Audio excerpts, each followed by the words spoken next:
Hello, everyone. Welcome back to a brand new episode of the Sens podcast. It's Shane alongside Derek. And just a friendly reminder, DraftKings, your number one shop for your daily fantasy hockey or fantasy sports need. Super easy to do. Pick 6 players, stay under the salary cap, collect points, and win prizes.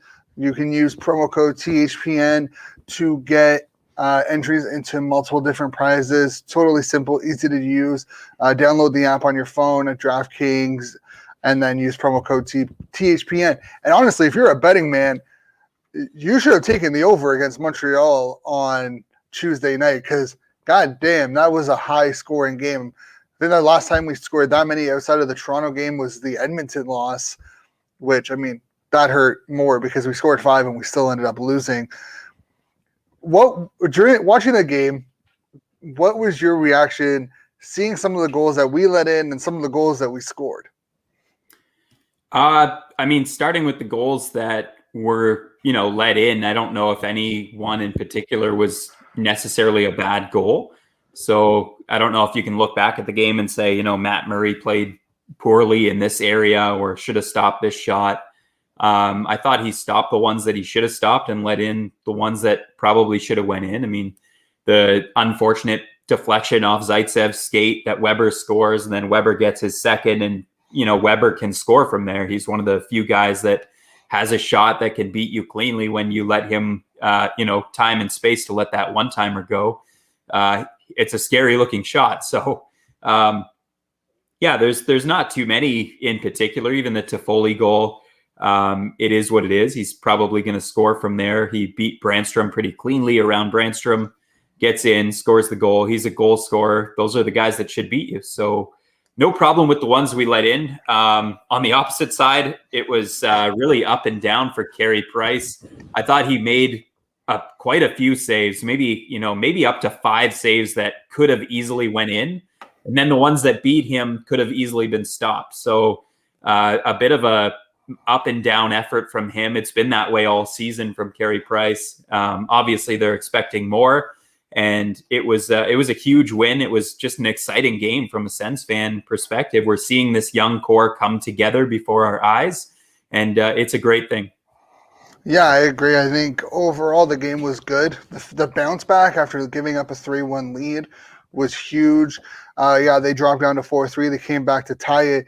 But obviously, the topic of discussion, no goal or goal. What is your take on it before we dive into everything else? What's your take on it? Yeah, that's a tough one, Shane. That's one that's, I'm seeing 50-50 basically split down the middle from Sens fans. Obviously, if you're a Habs fan, that's no goal. I look at it like if that happened to Ottawa, that's how I have to look at the situation. I would be livid. I would be pissed. Matt Murray gets bumped, and when you put it in slow motion, it looks even worse. I'll say that. Matt Murray gets bumped by Gallagher, who was arguably pushed in. I don't think he was really pushed in. Gallagher goes there anyway. That's besides the fact to me, though. Matt Murray, to me, had plenty of time to recover, and I know he spun around. So, the argument is that his vision was not able to sort of reset itself and find the puck. He was playing extremely deep in his net. If that goal counted, that would be the one goal that I would blame on Matt Murray. It didn't count. In my mind, it should have counted. It went to Toronto, and Toronto decided it didn't count. I was shocked. I was absolutely shocked. I thought, what a horrible way to end such a good game that Ottawa played. What a horrible way to end. Eric Brandstrom gets beat clean by Toffoli, and that, to me, was like a turning point because he wasn't getting enough minutes before that. And he had scored his first NHL goal before that. So it was a tough moment. And then that play happens at the end of the game. And I thought, wow, what a horrible, horrible way to end such a good game. But obviously it turned around. Look, the call to me was wrong. That was a long-winded answer, but the call was wrong. But we'll take it. What do you think about it? So I read the explanation to it. And you watch it real time. It looks like Gallagher kicks his leg out behind him and kind of forces Murray to spin and whatnot. And I guess what the league saw was because Murray was tracking the puck and because the puck was moving, he couldn't regain sight of the puck, and he couldn't, in that sense, couldn't reset. So personally, I think it should have been a goal. I agree that, I think he gets hit at there's 7 seconds left. The goal goes in at 3 seconds left.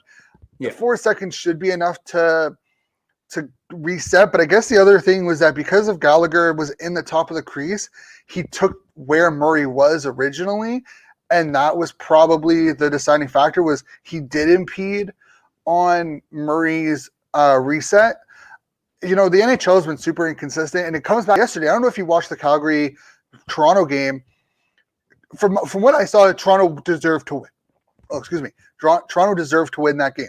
They were the better team. They had the better chances. Riddick played great. They deserved to win.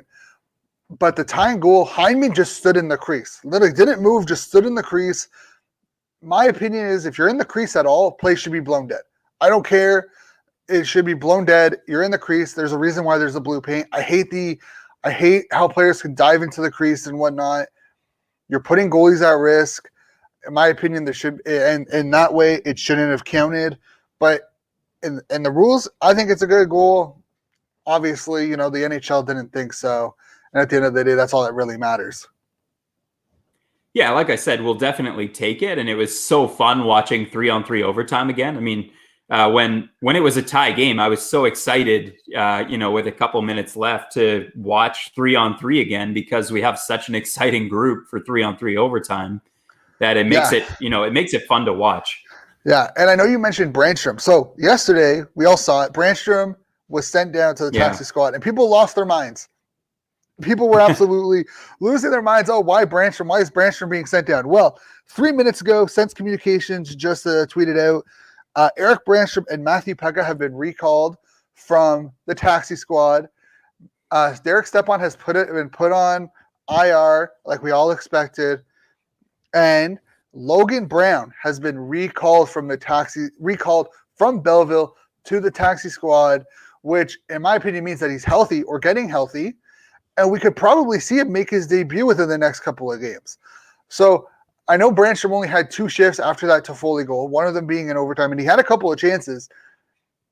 Were you worried at all when you saw Brandstrom going down to the taxi squad yesterday, or were you one of those ones that were like, it's fine, he'll be back up? No, I thought it was a financial move. I thought, they keep making these moves. If you pay attention to it, I mean, guys are getting sent down and back up all the time. So I didn't overreact. I seen a bunch of people overreact. And then I did see some people comment and say it's probably more of just a money move situation. They're sending guys down, they're bringing them back up. I don't know contractually what that actually does and financially what that actually does. But to me, it's just logistics. And, the Senators probably know a lot more of what they're doing than we kind of know as fans on the outside. So I didn't overreact. I was expecting him to get recalled and brought back up. I don't know or don't think that he'll sit. Maybe they play Wolanin for a game and Brandstrom sits, but he just scored his first NHL goal. So hopefully he becomes a regular. I know it didn't help his cause after he got walked by Toffoli, but his deployment, as I said earlier, it was inconsistent. So yeah, I mean, the Toffoli goal, give Toffoli credit. That was a veteran move on a rookie defenseman, lifting his stick while making the move. It's not Gustafson or Goodbranson being, walked around by Perry, right? It's a rookie defenseman who just got beat by a veteran goal scorer. I don't think it really mattered. I just think it's the fact that Riley and Shabbat are just playing better or have gained DJ Smith confidence more, because Zub only had 3 shifts after the 10-minute mark. And that's including from 10 minutes onward, he only had 3 shifts, because when it's a close game, you tend to shorten your bench, put out the people you trust. Unfortunately for Brandstrom and Zub, they haven't gained that trust yet. It's going to come in time. But I think people were a little overreacting when it came to his ice time after the goal. It's just tie game, you're down by 1, you're going to put out the guys you trust more. I wasn't overly concerned about it. If he didn't trust him, he wouldn't have put him in overtime. That's my thinking. I'm not too worried now. I mean, at the start of the season, it was different when we seen the handling of some of the young players. I was a little bit resistant to DJ Smith, but what we have seen over the course of this season is that DJ Smith just eases his guys into the lineup. And eventually, like you said, when that trust is built and when they've kind of earned their keep and earned their spot, he gives them ice time. I mean, if you look at Stützle alone, Batherson, like 2 guys, Norris, 3 guys, that their ice time went from, 10 to 12 minutes at the start of the season. They're playing like close to 18, 19 minutes a night now, and they're consistently out there. They're on the ice all the time, and he trusts them. So I think the same thing will happen with Erik Brandstrom. It's just a matter of him like earning his ice time. He has to limit his mistakes. Some of the glaring mistakes, like the one that we saw last game, has to come out of his game first, and then I'm sure we'll see him get the ice time. Yeah, I mean, I think we forget that DJ Smith has challenged the young players. Like, if you want this ice time, you're going to have to come in and you're going to have to take it. You're going to have to earn the ice time, and he's challenged them, consistently throughout the season, and it's worked. We've seen Norris step up, Batherson step up, Stützle step up, and they've accepted those challenges, and they've started to move veterans out of the lineup, Paquette and Galchenyuk being traded, So I think DJ Smith is a lot better coach than we've given him credit for, just because the results weren't there early. If we win, for example, it's Claude Julien being fired, right? If Montreal wins the other night, he probably doesn't get fired. If he wins a couple more games, he doesn't get fired. If we win those 2 games against Winnipeg, we win a game here, between Vancouver we could have won, stuff like that. People have a different narrative. It's all about results, and if something doesn't go your way and the results start to falter against you, people are going to turn until those results switch. I think that's kind of what's happening with DJ Smith, in my opinion. Oh, yeah. It's not even close to where we were at the start of the season. And I think you said it best, like earlier on in the season, you were saying, like, there's no preseason this year. And this is a really young coach. As much as these are young players, this is also a young coach who hasn't even coached a full NHL season technically, because they didn't get to finish the regular season last year. They were off for 310 days before they played a game this year. So it really was kind of a feeling out process. DJ feeling out his team feeling out DJ Smith. But I think we've arrived at a nice kind of mutual understanding between the team, between DJ Smith, and we're seeing a pretty good coach. I don't have a major problem with anything he's doing. I'll complain about the odd, deployment issues and little things, systems issues that don't necessarily all fall on DJ Smith. You have to understand that there's a full team of coaching staff, and some people are responsible for special teams, power play, PK, which the PK has improved drastically as well. That's another area that we can touch on from that series, but the power play as well is looking much better. Agreed. I mean, that first power play unit, even the second power play unit, has been going strong. And I think with DJ, the Kachuk, Norris, and Connor Brown line have started to get going. They've started to mesh. They've had a lot of chances that they just couldn't finish. We've seen Paul, White, Dadonov kind of gel and create offense and be good defensively. At the timing of this injury for Stepan, it sucks. It hurts the team a lot, because he was starting to find his game playing between Stützle and Batherson consistently. Tierney is going to have should fill in that hole to start with. Like, probably we should expect tonight to slot in between Stützle and Batherson. If Logan Brown jumps into that lineup and slots in between those two, I don't think Logan Brown is going back to Belleville. They could definitely carry him. It'll be really interesting. It'll be interesting to see, because I feel like Stützle and Batherson were definitely driving the offense for Derek Stepan. Now, Stepan made a terrific play last game, before he got hurt. I thought it was 2 games ago. No, it was the very first goal last game right away. Really nice feather pass to Batherson, hit him in stride. And then, of course, Batherson goes to his backhand. Poor read by Kotkaniemi on the play. Like, he totally missed Batherson. And it kind of looks good that it was Kotkaniemi, because that's who they chose over Brady Tkachuk, which was just a mind-numbing decision. But thanks. But yeah, like you said, Stepan was, in the last few games, he was starting to fit in. I noticed him a lot more offensively. He was starting to find his game, and now, Simmer reporting that he could be out like 4 to 6 months with surgery. So basically, we would not see Stepan in a Sens uniform again. I kind of highlighted the positive for Stepan is that he gets to be reunited with his young family. He just had his first child. His third child. Oh, third child. So he's got 3 kids at home. And I think they're all under the age of like 6. You know what it's like. I mean, your wife is not going to be too pleased with you if you're out all the time and, she's having to do everything. So for Stepan, yeah, it definitely sucks NHL career-wise, but these are players that make millions of dollars. This is a guy who, at the end of the day, really wanted to be reunited with his family and to probably help out around the home. And there's a lot of stress and pressure on these guys when they're away from their families. So there's a bit of a feel-good story in there somewhere for Derek Stepan. Aside from that, Logan Brown, I'm looking forward to him getting an opportunity, if in fact he does, with Stützle and Batherson. That could be a fantastic line. Yeah, and I think this is the chance that that Brown needs. Honestly, like this is the opportunity. He gets to play with some players he's had success with in Batherson, and then he has a chance to play with a high-end talent in Stützle. Like, he needs to capitalize on this chance. If he doesn't capitalize on this chance, cut bait, trade him, get rid of him. I don't care. He's not going to be an NHL player if he can't capitalize playing with these 2 players. I mean, before this injury, according to Bruce Garriock, the Senators were looking to cut bait anyway. So, I kind of thought he had played his last game as a Senator, and then, lo and behold, here's a big injury up the middle of the ice, and now they need someone like Logan Brown, unless they want to play Anisimov regularly in the lineup, which I don't think they do. Here's an opportunity once again for Logan Brown to make a statement and maybe make a stance. And if nothing else, if he plays well and the Senators are still interested in moving on from him and he wants to move on from the organization, at least he'll up his trade value. Yeah, that's for sure. And another thing, so Sean Simpson has me blocked on the Sens Hour podcast account, and I have no idea why. Like, I have no idea what I did. There's a lot of things I disagreed with, but like, that's it. I don't know why he blocked me, but I don't have him blocked on one of my other, like on my personal account. But he tweeted out about 9 minutes ago that JBD is he's told that JBD is absolutely turning pro when the UND season ends. So expect to see him in the lineup at some point this season.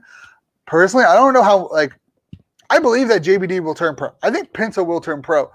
I just don't see them playing in the line, quarantine wise and whatnot. I think they might, depending on how the schedule works and whatnot, they could only have 6 games left in the season. Yeah. I don't really see any of them playing in Ottawa this year. Maybe. Yeah, you got to think of quarantine. And then the problem with the quarantine is now they haven't skated for 14 days. So they have to somehow get back. It's the same thing with Dzingel, right? It seems like we acquired him forever ago. He technically can't even play until March 1st, but he's not going to play March 1st because he needs to get his legs back under him. He needs to learn the systems, practice a few times. It might take until the middle of March before this guy sees a game in a Sens sweater. And it's the same thing with these two, with Pinto and JBD. Yeah, they might be turning pro this, at the end of this season, but is it worth it to get them up here for 2-3 games at the end of the year? Maybe. It'd be a cool sample to see what they could do at the NHL level. They'll be here next year, though. Yeah, they'll either in Ottawa or in Belleville. I don't see. They could obviously challenge for a spot, and nothing holding it against it.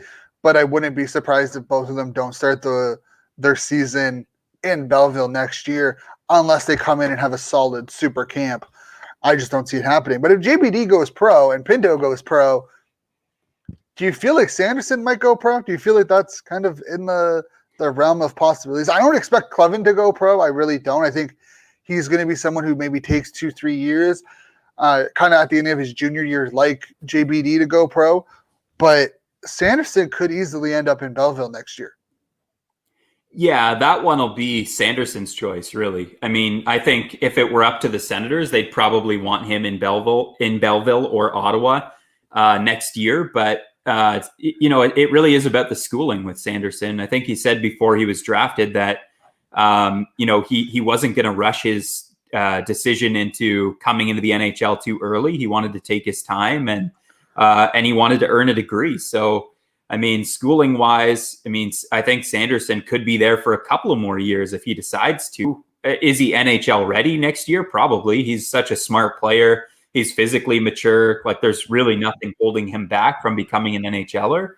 But except for himself. I mean, he may not want to become an NHLer right away. And I don't think the impact of his peers coming to Ottawa will really weigh so much on his decision that it will waver his decision. I think he's a really smart kid. He's a mature kid, and he's a driven kid who wants to do what he wants to do. And I have no problem with it, really. Yeah, that's fair. And I mean, I would love to see him kind of anchor that UND blue line next year and anchor the World Junior Team USA blue line, probably with the C on his sweater, at least an A on that sweater. So personally, I would have no issue with him going back to UND for a year, but it's definitely something we're going to have to keep an eye on for the remainder of their season and remainder of our season, because it is a possibility. But going back to the Montreal series, Batherson had points, Norris had a couple points, Tkachuk was on fire, Stützle looked good. This is exactly what we want to see from our core. But was there a player that kind of disappointed you during that 2-game set where you kind of looked at and were like, man, I really expected more from you in this series? Actually, before this series started, Evgeny Dadonov was riding a real hot hand, and he looked really good. And then the Montreal series came along, and I thought the puck kind of died on his stick several times. He didn't look very enthusiastic, kind of looked like the Dadonov that we've seen again at the start of the season. So if there's anyone that really disappointed, Dadonov. I think White's cooled down a little bit. We were, pretty high on him coming in. He's still playing well on that trio line with Dadonov and Paul, but I thought Paul was the only real effective player on that trio in this series. Yeah, that's for sure. I think, White had chances. There was a couple of times where he just missed the net. Like, he had, a tip that kind of graced the back of the net. But I agree that that line was relatively quiet during the 2 games. For me, it was Mike Riley. Yeah. Agreed. He had a couple of mistakes, especially in the first game leading to the first goal. He was quiet, but I was kind of expecting more from him. And he had a good game. Like, don't get me wrong. Like, if you rewatch the games, he played good. He played well. He had good games, but I don't know. I was just expecting more in it from him and Zub, and it just wasn't there, in my opinion. Yeah, I agree. And it's the same kind of thing with Dadonov that I was talking about where, prior to the series, this was arguably the Sens' best D pairing. And then they come in and they just look rather inconsistent. And Riley had quite a few blatant giveaways. And I agree with you there. He just wasn't very strong in this series whatsoever. Zub has been one of the more consistent defensemen. But he's more of a guy that's more of a complimentary guy on a D pairing. Like, he's not really the guy breaking it out. He's the guy who's quietly kind of riding in the background, making all the smart decisions and the right plays. He did end up with an assist, I believe, in the first game against the Canadiens. So he was on the score sheet. But at the end of the day, yeah, I agree with you. That pairing wasn't nearly as effective as it had been previously.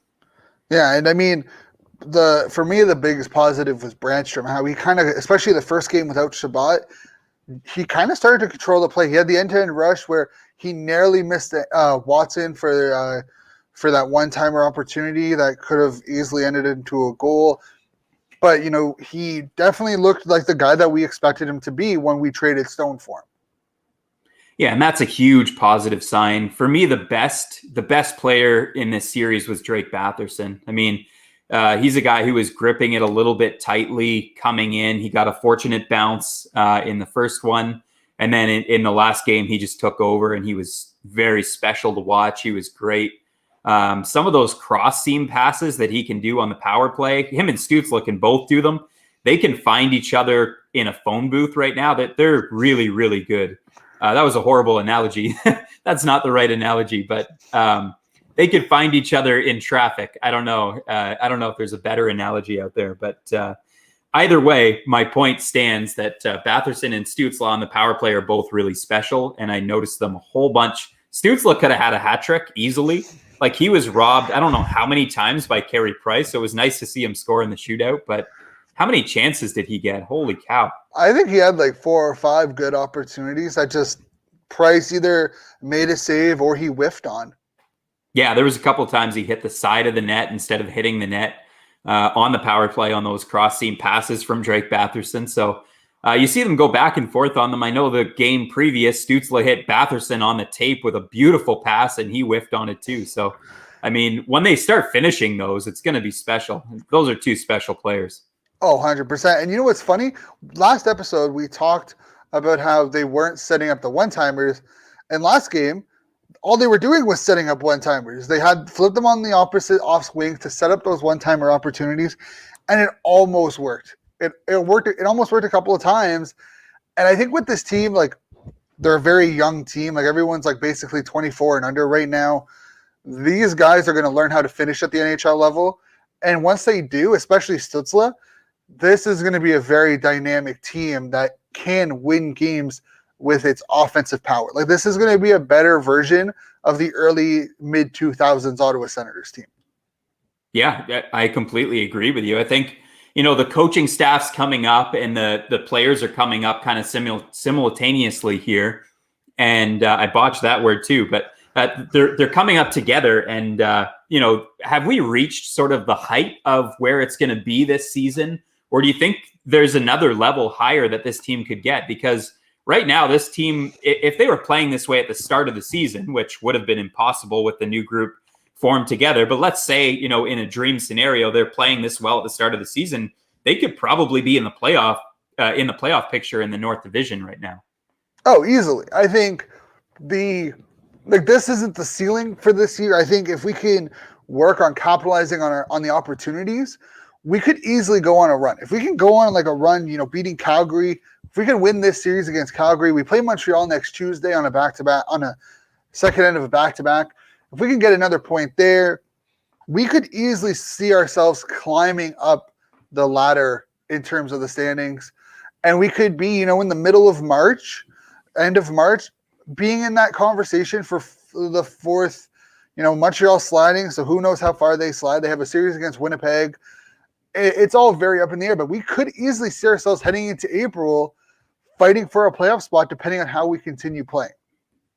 Yeah, I think the first step is getting out of the basement of the league. So that'll be, you know, step number 1, but there's definitely a lot of teams that are reeling. The Calgary Flames are a team we're going to, you know, set up probably after the break, but that's a team that's pretty fragile right now too. They're at 500. There's definitely lots of rumors swirling about, you know, all of their players being made available.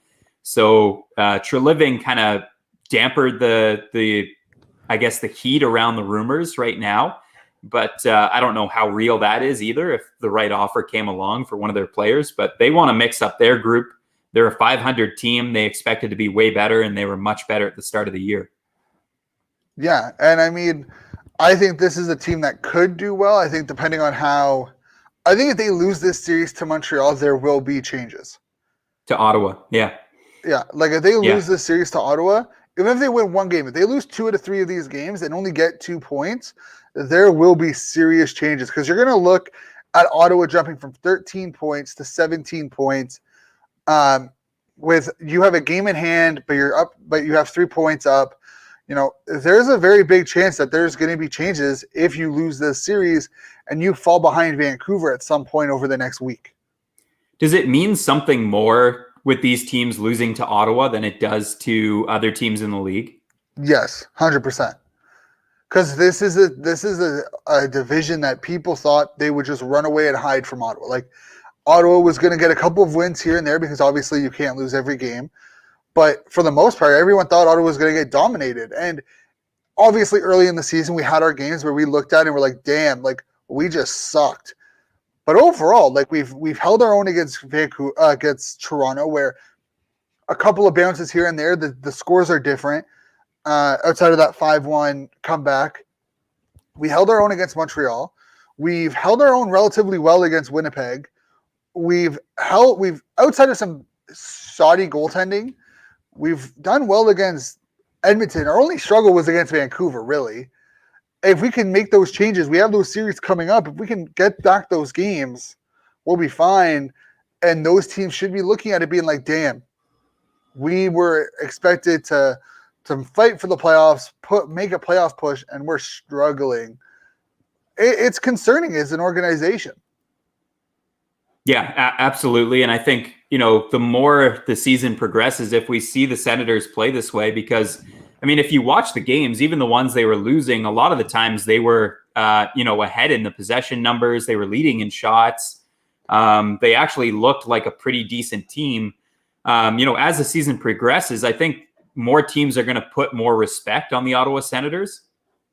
So we'll actually see, teams that aren't necessarily playing their backup every time they play the Sens and kind of taking a night off every time they play the Sens, thinking it's just an easy 2 points. And they're going to have to respect them. And the Sens are kind of forcing teams to respect them right now. They've embarrassed a couple of teams. They've embarrassed the Leafs with a 6-5 come from behind victory. They've embarrassed the Canadiens. They've won, 3 of 4 against Montreal so far?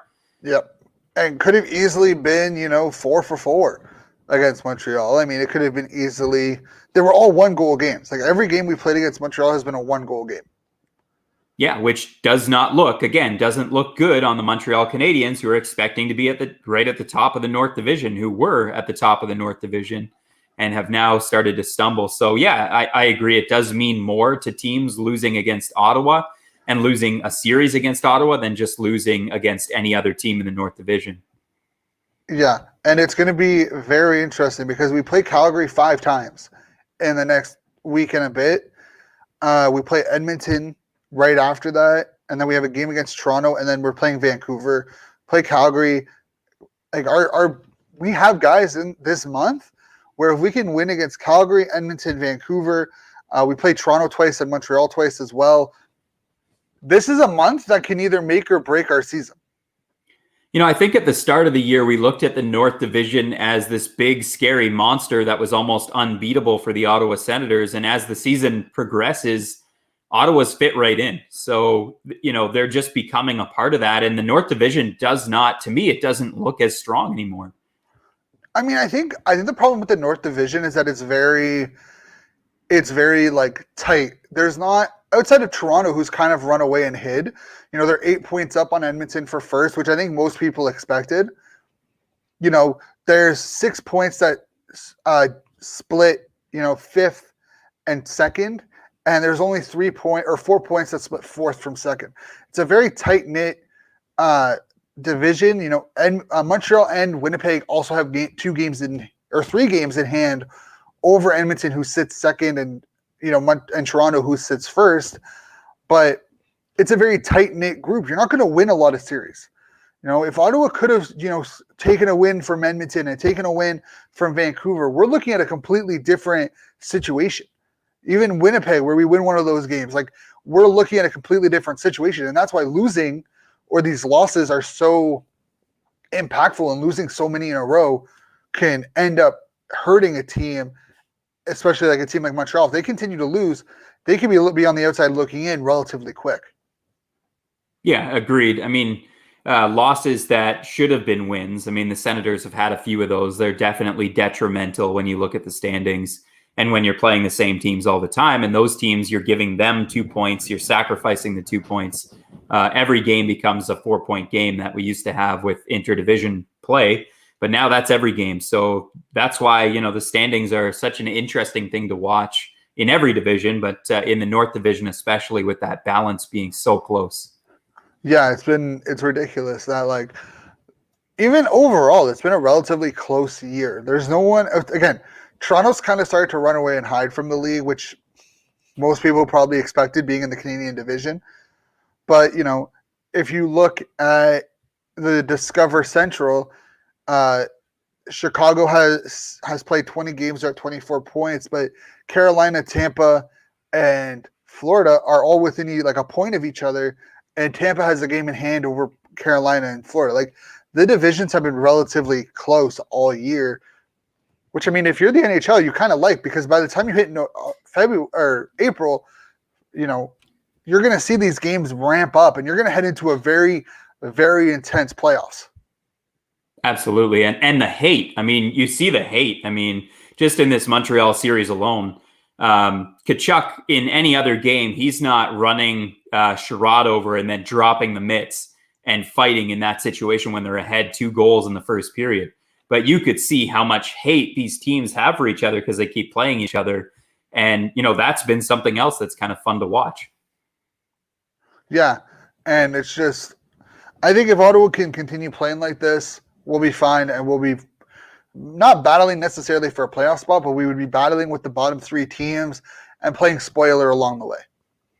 So before we take a break and move on to the Calgary series after the break, good, bad, ugly. You want to do good, bad, and ugly for the Montreal series as a whole? Oh yeah, definitely. We'll start with the good. The young guys, honestly, just the young core as a whole, they stepped up. They started playing well. They've generated a lot of chances. And I think that's exactly what we want to see from the team as fans. You want to see these young guys not just playing, but producing. Yeah, for the good, I'm right with you. It's the core group of young players. We've seen the emergence of Eric Brandstrom, Thomas Chabot returning from injury, looking all right. Brady Tkachuk absolutely taking over. The next captain of the team, by the way, has to be Brady Tkachuk. Just the way that he plays with that spirit, that emotion, the whole smile thing from Stützle and Tkachuk in the penalty box. I mean, these are the signs and the makings of a great locker room. Josh Norris, Drake Batherson, whatever player you want to name, the young core of this team is starting to step up and take over. That's definitely the good. I 100% agree. Yeah, and honestly, that's exactly what we want to see. And I do agree. Tkachuk will be the next captain. We've seen it. As much as I like Chabot, I just don't see him wearing the C in Ottawa. He'll be wearing the A, which is fine. Like, Tkachuk has shown that he is the captain. This is his team. Chabot's the assistant. That's totally fine. It is what it is.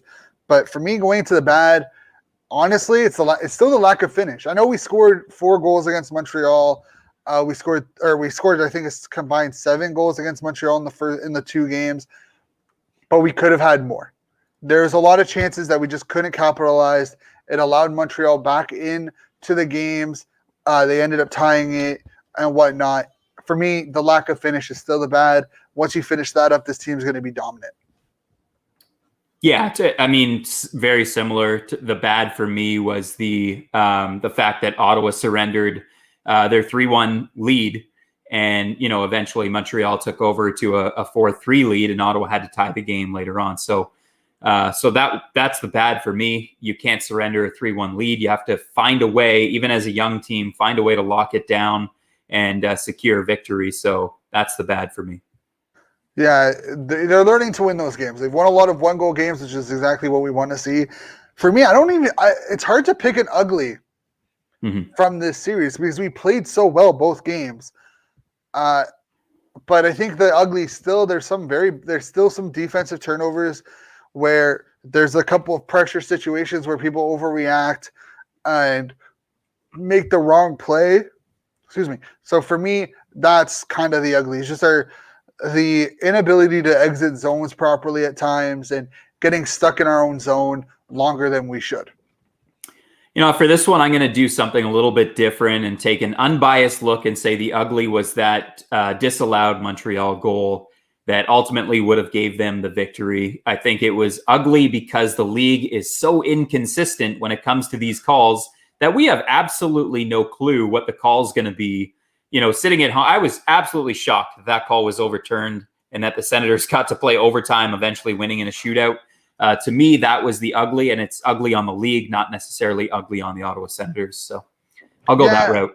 Yeah, I agree. And Ottawa has been affected by those calls before. Every team, every fan base in the league can say, we've had those calls go against us. Like, it's unfortunate, but that's the reality. My thinking is that, okay, you didn't get the call.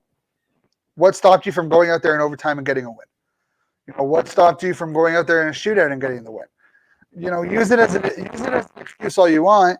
Like Vegas and an excuse that the reason why you gave up a 4-goal lead in Game 7 of the playoffs is because of a bad penalty. The penalty didn't caught the refs didn't let in the 4 goals. So it's just like, yeah, the situation was bad, but it wasn't like you were down 1. It wasn't like it was 4-3 and that was the tying goal and you didn't have a chance to get it tied after that. You had a chance to win it and you didn't. You played it safe. You almost lost it in overtime. Like, And got your coach fired because he did play it safe. I mean, having Deneau on the 3-on-3 OT, a guy who hasn't scored a single goal this season in 3-on-3 overtime, it would be equivalent to DJ Smith playing Anisimov at this point in the season, 3-on-3 overtime.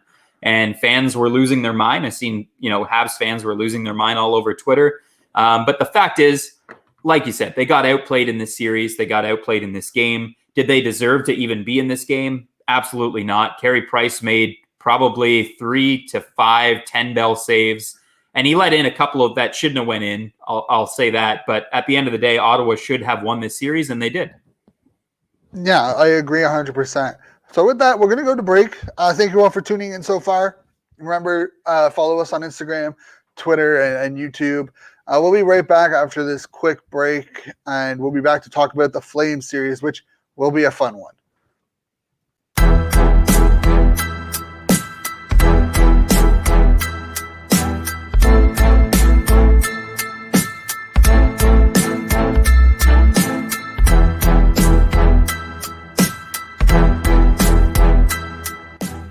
Yeah, it's going to be really interesting. Like, I like Pinto, and I remember everyone and this is the thing that I think Sens fans need to start realizing.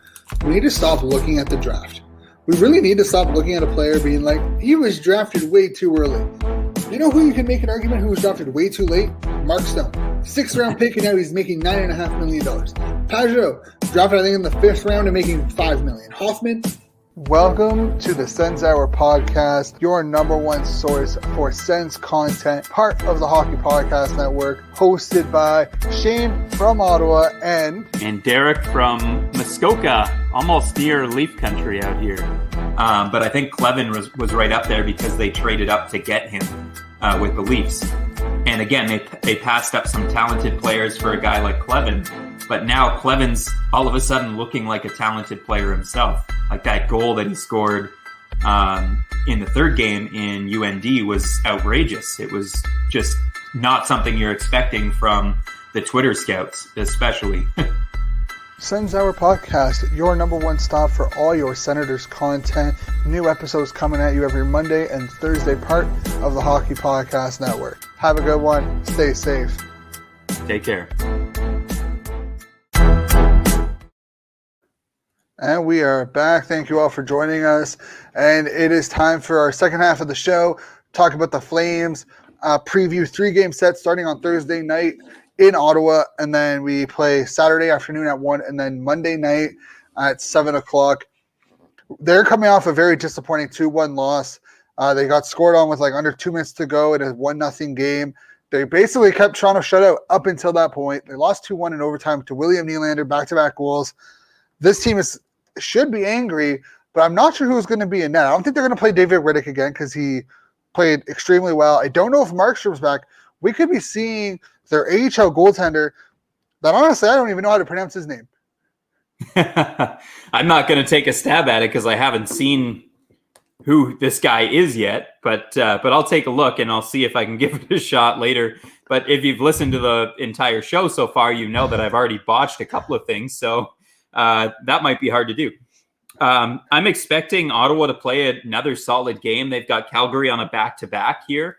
So it's a situation where the Senators could come out and take advantage of that. We've saw them play a couple of teams on a back-to-back, and I think in both occasions they looked like the better team. One, I believe, was Winnipeg. One was Montreal. And in both of those games, I believe Ottawa looked like the much better team. So we'll see how that plays into it. It's not a ton of travel for the Flames, but it's still a back-to-back situation. So, yeah, we'll see how that goes. Yeah, I mean, I'm expecting Ottawa to come out firing. I'm expecting Calgary to come out relatively sluggish after the overtime game and whatnot. But like we talked about earlier, this is a must-win game for the Flames. They've kind of spiraled out the last couple of games. I think they've only won 3 out of their last 7 or something like that. They've struggled. I think this is a game that they need to win to kind of get back on track to start the momentum again for the for the team. Absolutely, and the Flames are in a similar situation like we talked about to Montreal, where Things are going to start to change if they don't start to win games. They've had that same core intact for quite a few years now. They had one really good season where they finished first, I believe. And after that, they just haven't been the same team. They haven't looked the same. They're not putting up the same amount of points. Guys have really slowed down, like Monahan, Gaudreau.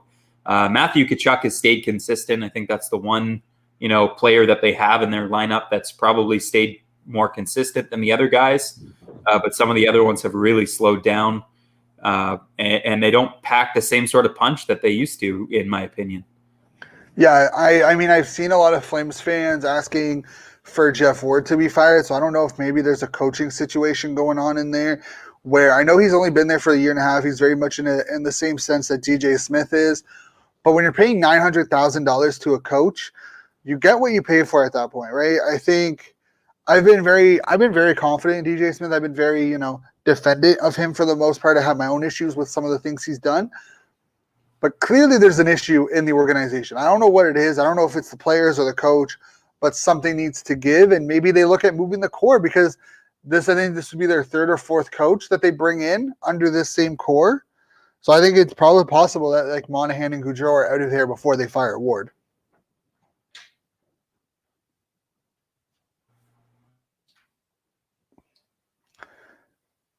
And I think we're experiencing some technical difficulties, as always. It always happens in one of these shows where something drops. So Derek just dropped.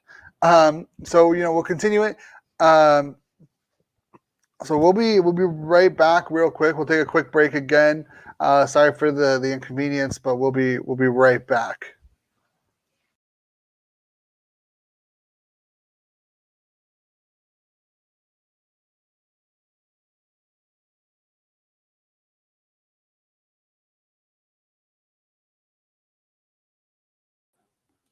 All right, we are back after that little technical difficulty. Wouldn't it be a Sens Hour episode without a technical difficulty? We were talking about the Flames situation, obviously. There's going to be changes at some point. Is it a coach or is it a player? We don't know yet. Time will tell. I don't expect any changes this year, to be honest. Yeah, it might be premature. He's fairly new, like you said, to the Flames. So, he could have a little bit more rope there, but I do believe some of the players could be looked at being moved, whether it's now or in the offseason. More likely in the offseason. It's really complicated to work out trades right now with the current situation with quarantining and everything else. And nobody really wants to give up a key piece if they know they can't have a player back for, 14 days plus practice and everything else. So at least in the North Division, it's not easy to move players around. Yeah, that's for sure. Also, I want to play this video real quick. So if you haven't noticed, Ottawa has the sickos thing going on. I love it. I think it's great. So if you don't know, James Mellish, he's done a couple of these songs throughout the years. Matt Botsy has done some of the lyrics. Brzezinski was the original sicko. So here's the video that he made, the song that he made. I'm hoping it plays, but I listened to it. It's fantastic. It's super funny. Give it. The sickest place, the sickest team, but you can cure our disease. Call the doctor, call an ambulance, but it's not for me. We're the sickos, we're despicable, and that's why we scream. Yes, yes. Monday night match, Thornton was back. Yukimoto yelling out, Joey, it's a trap. Dropping every time, Sens money line. Don't leave me hanging with the unanswered fine. God damn, look at daddy, he dazzled with the deflection. Freddie looking over his shoulder like he needs witness protection. Matthew sweating while the tissues thanks to his new daddy issues. Forget the fashion faux pas, I still hippie getting issues. All glass and plus, call them laser discs. Touch the risen from the slot, call them shots and flicks. Madison, tape to tape, VHS box set. Stuck out 2 shades B-sides and our cassette deck. Leafs net looking wider than an IMAX screen. Send staff on a budget made for TV. Chapati and Morgan Riley call that DVD. DJ vibing on the bench, burning big CDs.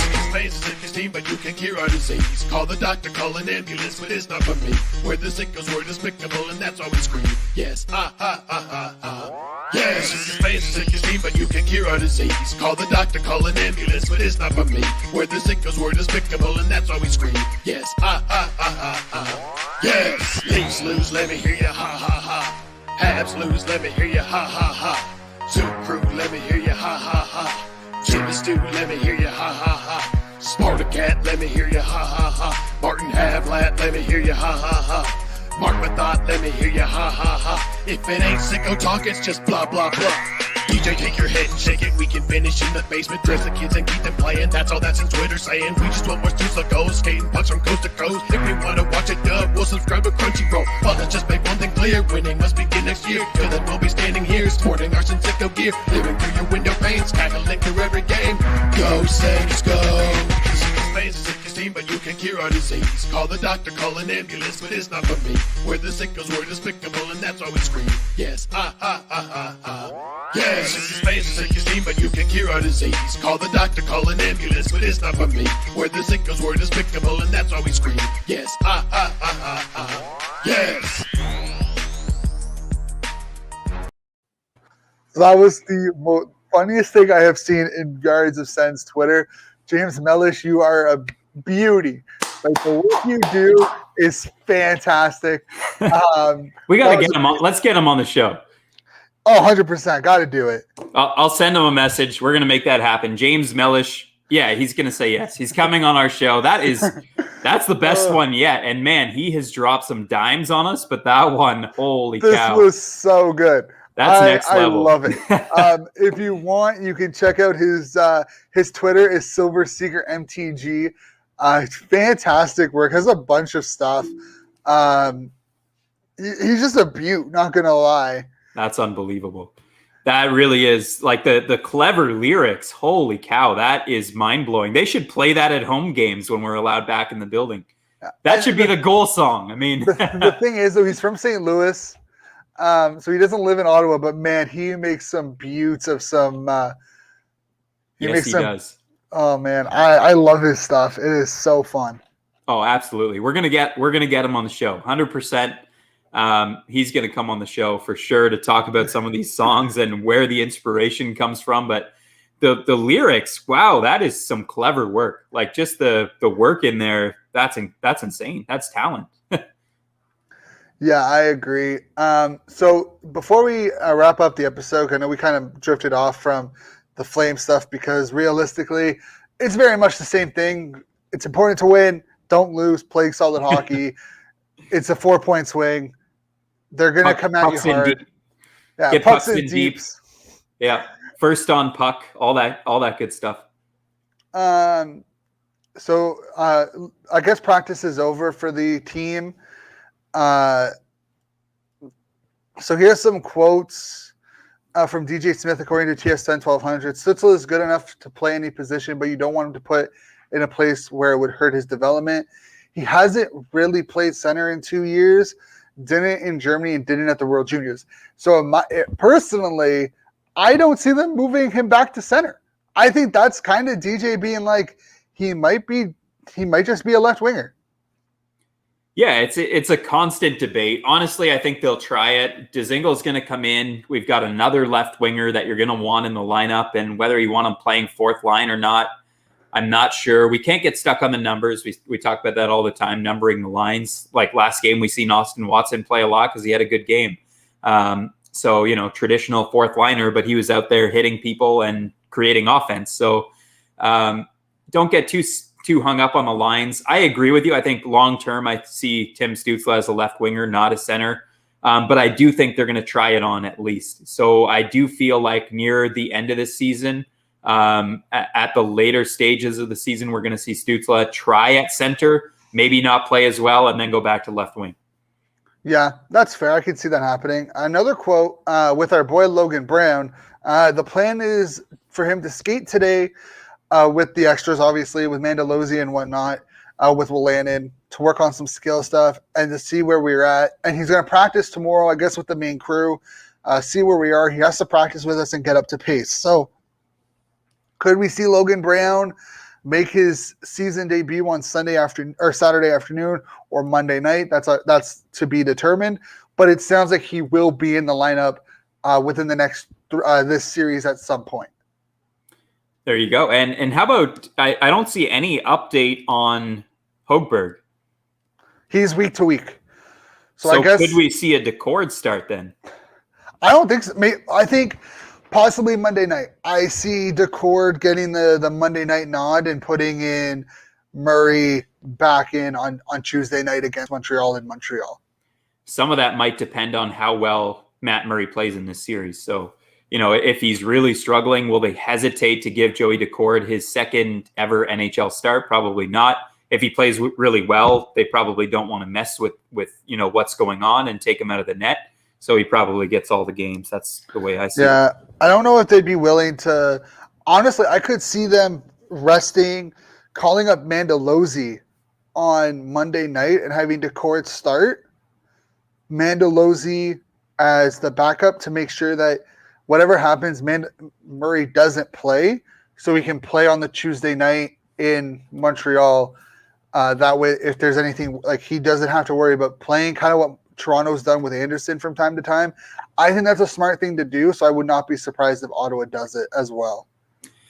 And, also kind of breaking news is that the WHL is getting going again. Yeah. Do you see Ridley Gregg as a guy who's going to go back, or do you think he's just good enough to play pro in Belleville if they ever get going again? Well, they've released a schedule. That's something we're going to talk about in a bit. Good. But no, Ridley Gregg has to go back to the WHL. He's 18. He has no choice but to go back, unfortunately. Unless they sign him to ELC. No, he's already signed. He just has to play in Ottawa. It's either Ottawa or Brandon. Right. He has no choice. Yeah. So he's either in Ottawa or Brandon right now, and I think he's Brandon has them on their Brandon Weekings have him on the roster. So I'm expecting him back in Brandon to play the 24 games in the Regina bubble. That's kind of too bad because I know just from hearing things and seeing some video, I didn't watch the Belleville games, but from hearing everyone, he was the most impressive player. Him and Formanton definitely created Formanton and Shaw was the best line. Him and Formanton started to play really well. They kind of created this bond or the chemistry with each other relatively quickly. And it's why I was saying I think Ridley Gregg if Pinto doesn't go pro next year, I would not be surprised if Ridley Gregg pushes to see at least 9 games next season. Wow, that'd be a huge jump for someone like Ridley Gregg. He's such a small guy, but he plays with such a like a feisty style. He kind of fits right into the Sens system. But yeah, from what I've heard, he's been extremely impressive. I've seen some video clips, and he just looks silky smooth. His hands are so much better than I would have given him credit for. So we'll see if that becomes another Shane Pinto 2.0 situation. He has the chance, in my opinion, to be a top 6 center. And I think, Logan Brown has looked at it being like, okay, I need to show them that I can play. Because you have Ridley Gregg, you have Shane Pinto, you have Colin Way, you have Josh Norris. Yeah, it's Tim Stützle, maybe. Yeah, it's starting pretty to get crowded there. You need to kind of figure it out yourself. But if he comes in and has a really solid couple of games, I don't see him going back to Belleville. He'll be up in Ottawa the remainder of the year. Yeah, that's definitely a possibility, and that would be another huge development for a young Senators player. Yeah, it's unfortunate, but to see Stepan leave after starting to play so well due to injury. But if this is the chance that Logan Brown, needs to get into the lineup consistently, then you got to look at the positive, right? No, I know. There's actually a couple positives. Logan Brown coming in, getting an opportunity he otherwise probably wouldn't have. So maybe one last look to see Logan Brown and what he can do before being traded. Or it's an opportunity here for Logan Brown to kind of gel with this group and maybe fit in amongst his peers. I know Tkachuk and Logan Brown dropped the mitts in practice before the season started. So I don't know if there's, really a fit with this group for Logan Brown, but we'll see. It could have just been a spur of the moment kind of thing, but it could have also been stemming from something that we don't know about. So, yeah. And just so we all know, it was announced yesterday when they announced that Belleville will be playing out of the CTC for the remainder of the year. There you go. So they'll play right in Ottawa. So easy for call-ups anyway. You don't have to travel anywhere. Yeah. So Belleville's remaining schedule was released the other day after being given permission from the Ontario government, them and Toronto, to play home games. So we have our first game against the Stockton Heat, the Calgary Flames affiliate, which is usually in Stockton, California, on Wednesday, March 3rd at 7 p.m. in the Canadian Tire Center. Then we play Manitoba that weekend, the March 5th and March 6th, and then Laval twice, all at home. So we have about 5 games at home before going back on the road to play Laval, and then we have more games at home against Toronto. So this is good news for Belleville. It's kind of unfortunate that we won't be able to watch them. Like, I kind of wish TSN would be like, hey, we'll broadcast some of these games. I wish, definitely being an outsider, who doesn't have access to the local channels that I know they occasionally play Belleville games on. I've never really been able to watch them on TV. I know you could subscribe to AHL TV and pay a price for that, but with all the other subscriptions I have, it's a lot of extra. I used to go and watch them in person. I used to love watching Belleville games live. But aside from that, I could see Ottawa making a bit of a minor league move, because guys like Logan Brown and Brandstrom that they anticipated being on the Belleville squad, big parts of that team are going to be playing in Ottawa this year. So I could see them trying to acquire someone for Belleville specifically. And I know Shane's just fixing his mic situation there. So yeah, something just got disconnected. So I'm just trying to fix that up real quick, but it's almost at the end of the show. But overall, I mean, it makes sense to have Belleville playing in Ottawa. Like, you're not having fans, so there's no reason to rent out the arena in Belleville for however many games. It just makes sense. Melnick owns the arena. He doesn't have to pay anything outside of operating costs. It's cost saving for everyone. But yeah, it's unfortunate that we can't see Belleville more often. But I was excited to go for some games this year. But hopefully next year we'll be able to get some things going. And do you see the Senators making a minor league deal to bring in some of what they lost in maybe Logan Brown and Eric Brandstrom for the? I think so. I mean, there's definitely players out there that fit the bill that they could sign, or maybe some former 67s that they can come in. Like, there is plenty of players in the Ottawa area that they could probably sign to AOTs or whatever if they have to. Yeah, absolutely. I could see them doing something like that just to kind of strengthen that team. They didn't have a very good start, so it would be nice to see them, learning to win as well, just like the big squad. Yeah, it's going to be real interesting to see what happens. Before we head off, Brady Tkachuk spent yesterday's day off with the team dentist, Dr. Henry. He did a great job. He chipped 3 teeth. He fixed those and gave him a root canal. Saved all 3 teeth, so he's looking fresh today. That's from Brady Tkachuk. That's amazing. I mean, that guy is a friggin' warrior. We talked about it earlier. We talk about it all the time. He's definitely the next captain. We'll have to see what that contract looks like. But man, the more you see Brady Tkachuk leading in all these underlying categories and shots on goal, we talked about last episode, leading in shots on goal and high danger chances and penalties drawn, all these underlying numbers. And it's starting to happen too for him on the ice in terms of points. He's leading the charge on this team, and there's no question about it. Agreed 100%.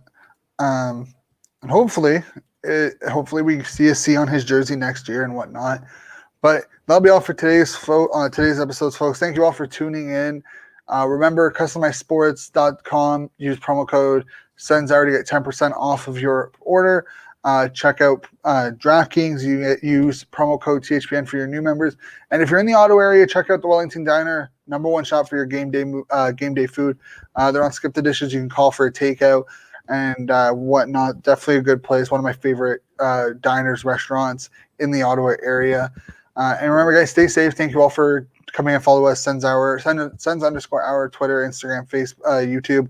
Myself, Shannon_Ryan97, Derek Dealey075. And we'll catch you back here Sunday night with some Calgary Flames recap and what to expect going forward with the 3rd game against Calgary and the game against Montreal. Thank you all. Stay safe. We'll catch you later. The sickest place, the sickest team, but you can cure our disease. Call the doctor, call an ambulance.